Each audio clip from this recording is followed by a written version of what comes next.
The hand of the diligent will rule. The one that is not diligent. See, what separates in business, or in ministry, anything, what separates two people, two ministers, two ministries, two businessmen is their ability of being diligent. Are you getting what I'm trying to say? One is diligent, the other one is not diligent. Are you getting what I'm trying to say? Yes, one is diligent, the other one is not. The other one is inconsistent.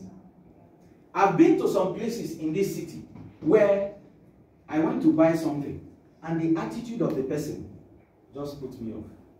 Not only the attitude of the person, they are not even serious with what they are doing. Is that a sign of diligence? No. So when people see that you are not diligent in your own business, so you are not diligent in your own business, is the same attitude of not being diligent, they will give to your business. It's as simple as that. Are you getting what I'm trying to say? Yes, simple. If you want people to take you seriously, you, be serious. When you are serious and you are diligent, people will respond to you that way. Simple. If I have two people, that's why the scripture says, to one he gave 1 talent, to another he gave 2, to another he gave 3, to another he gave 5. He came back. When he came back, the one that had 5 multiplied, the one that had 2, 3, the one that had 1 was not diligent. He went to bury it. The master said, okay, because you are not diligent with what I've given to you, I take it from you and give to the one that is diligent to multiply it. It's simple. And that's what God does with people who he has given ministries to, people who he has given talent to, people who have been, go and look at people who have businesses. Some of them even wake up 5 a.m. They are the bosses, they are not staff. Are you getting what I'm trying to say? They are not staff. Staff wake 5, then they wake 4. Before staff goes there, they're already there. That is diligence. So see a man who is diligent in his work. You cannot stand before ordinary people. No. You know why? The input is not the same. Do you understand what I'm saying? Yes, sir. The input, what is diligence? I pray 5 hours every day. You can't compare it to someone who is praying 2 minutes or 5 minutes. No. Why? I'm being diligent. You know what I'm talking about. I'm being diligent and putting more time. So we cannot have the same results. That's diligence. We can't have the same results. No, we can't have the same results. In the office, if you're working in the office, your boss will only give assignments to the diligent ones. You know why? He knows that they will give it careful attention and do it very well. Whenever there's some form of promotion, it's those ones that are diligent that will receive the promotion. Because he knows that they are able. He knows what they can do. How serious they are. Simple. Are you getting what I'm trying to say? The problem is you do this one, I don't take care of this one. Hard work. What is hard work? The effort you put. I like that word, effort. Effort you put. Effort you put. Effort you put, 1, to enhance mastery and to cause efficiency. Effort you put to cause mastery. 2, to become efficient in that thing. There are 2 different words. Effectiveness is different from efficiency. There are 2 different things. When you talk about efficiency, you go to the word excellence. Are you getting what I'm trying to say? Let me explain to you what I'm trying to say.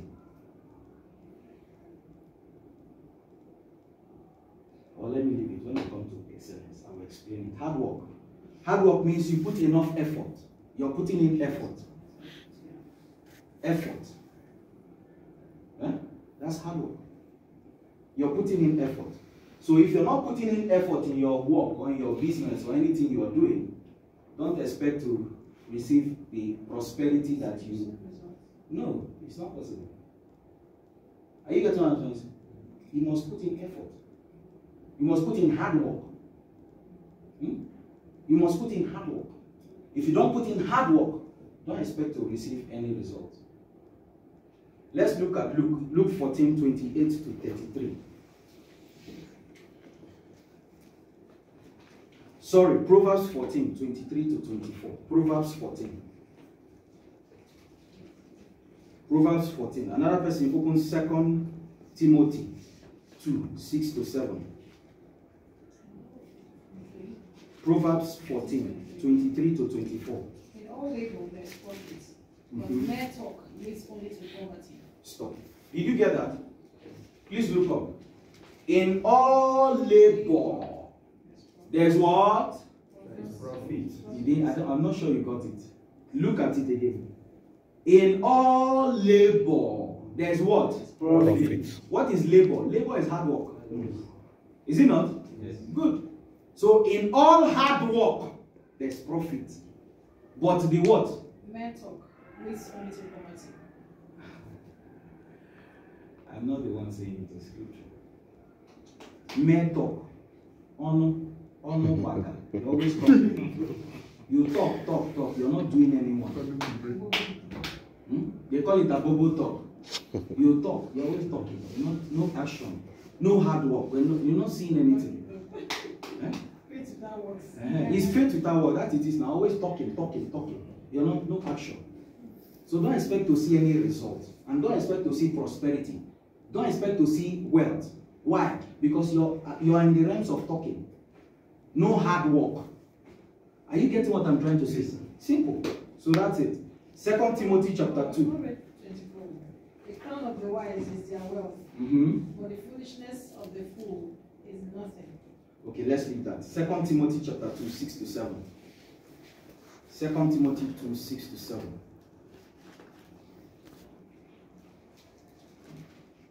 Second Timothy 2, 6 to 7.